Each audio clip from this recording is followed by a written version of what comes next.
Olá. Bom, meu trabalho como dramaturgo começou de uma maneira um pouco curiosa.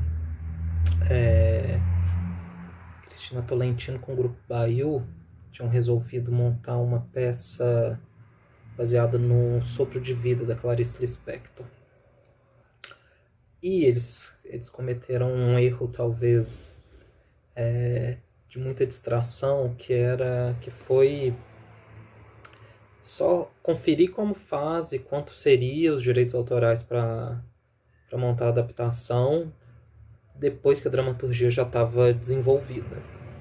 Então,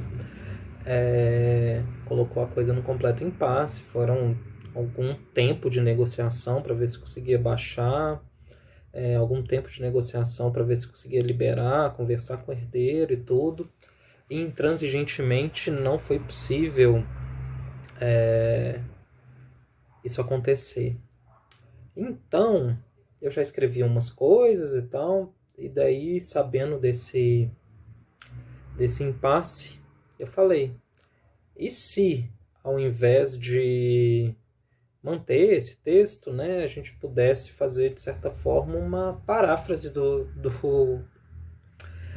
texto da Clarice Lispector.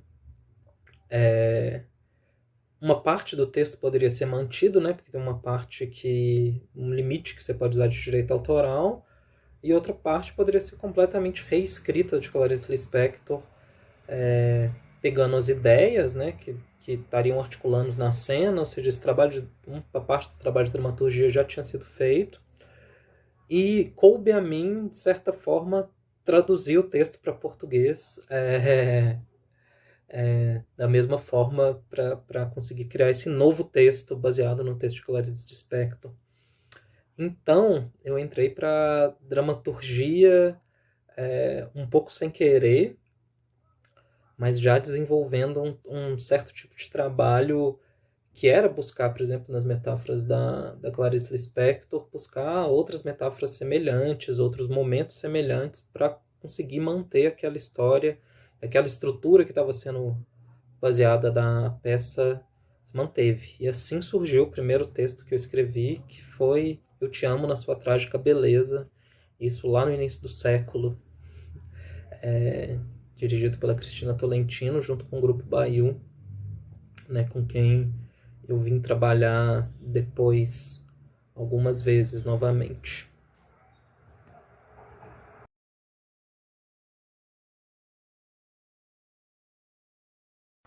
Bom, falar de referências na dramaturgia, isso às vezes é um pouco complicado, porque às vezes a gente busca, na hora de escrever, a gente busca referência de um monte de outros lugares, né? Então, a gente vai mantendo. Mas eu diria que não só no meu trabalho de dramaturgia, mas em todas as outras coisas que eu escrevo, eu tenho talvez duas preocupações e dois eixos de textos literários que me interessam muito. Assim. O primeiro deles seria um texto que reflete sobre a linguagem e tenta desautomatizar a linguagem cotidiana. Ou seja, a gente poderia pegar dois grandes monstros da dramaturgia do século XX para dizer disso, né? Que seria tanto Brecht, né? Que tem justamente essa ideia de distanciamento, de estranhamento, e Beckett como essa pessoa que está o tempo todo preocupado com a própria linguagem. Então, em certa medida, esses autores, e aí isso poderia ser expandido para outras áreas também, para o cinema, para a literatura, para as artes plásticas, para a arquitetura, como alguém que está querendo desautomatizar o cotidiano, que de certa forma está construindo, não só formalmente, né, mas afetivamente também, uma posição contra-ideológica, né? Assim, em certo sentido, eu sei que talvez seja um pouco polêmico, um pouco de um certo herdeiro de um certo marxismo, que é um tipo de literatura e de artes que vão indicar que muito daquilo que a gente tem como natural, na verdade, é uma construção e que essa construção tem que ser despertada, né? Isso através da literatura se torna uma coisa muito importante. Então isso é um eixo que eu acho importante. Um outro eixo é uma literatura que se coloca de certa forma como uma posição ética, né? E isso eu acho que daí talvez uma referência, daí uma referência muito muito já de fundação de certa literatura ocidental, que seria os persas mesmo. Por exemplo, né, uma literatura que invoca o outro e coloca nessa construção da linguagem essa relação do eu e o outro o tempo todo, né? Como se a literatura, de certa forma, fosse capaz de desenhar aquilo que o Levinas chamou de rosto, ou seja, uma literatura que nos coloca em contato com o outro e daí é capaz de nos despertar o que seria em nós o humano, né? Então, eu acho que, de certa forma, esses dois eixos vão articular aquilo que me inspira para escrever, né? E daí, não só na dramaturgia, mas também em outras áreas.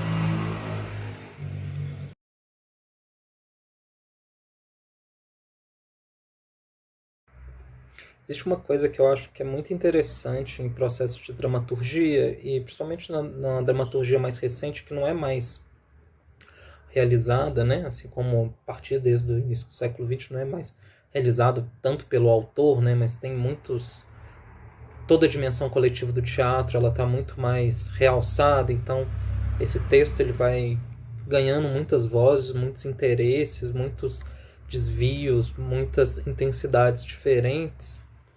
E o que eu acho às vezes muito interessante é como o dramaturgo, de certa forma, vai trabalhar como um processo de traduzir todos esses anseios, né? E de certa forma, esse trabalho se assemelha, né? Tem uma coisa que é muito interessante de tradução de dramaturgia, mais do que o texto em si, né? Por exemplo, quando a gente vai pensar nos gestos que vão ser traduzidos, não necessariamente o mesmo gesto vai ter o mesmo significado num lugar ou outro. Então, um certo movimento de mão, por exemplo, no Japão vai ser muito distinto daqui. Então, a gente tem que reatualizar isso de certa forma, né? Eu acho que, em certa medida, esse trabalho coletivo da dramaturgia que se torna tão importante, né, na contemporaneidade, na atualidade, esses atravessamentos de vozes muito intensos, assim, a gente acaba tendo que o tempo todo, né, como dramaturgo, ficar traduzindo todas essas intenções também, né? Porque não é mais só a cabeça daquilo que o dramaturgo quer fazer, né, mas toda outras operações de linguagens que vão estar em jogo ali para a gente conseguir contemplar tudo que tem que ser dito, ou tudo que é possível ser dito, ou, em certa medida, aquilo que a gente tenta dizer, né? Na verdade, né? Tudo aquilo que a gente está tentando dizer.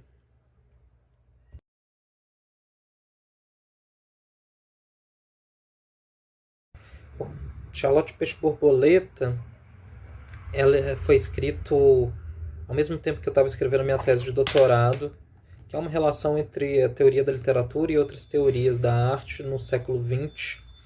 E um dos capítulos da tese, tratava justamente das teorias feministas. E uma das preocupações centrais ali era uma preocupação com história, né? E a história das mulheres e como elas foram constantemente elididas da história, né? Isso que é uma preocupação desde das teorias feministas, desde muito sempre. Né? E isso também se expande não só nas teorias, mas também dentro das próprias práticas artísticas das mulheres, né? Para citar só o The Dinner Party da Judy Chicago, né? Que é uma obra gigantesca, né? Uma instalação em que tem 33 lugares de mulheres que foram importantes para a história, né? Desde personagens míticos, né? Como Star, né?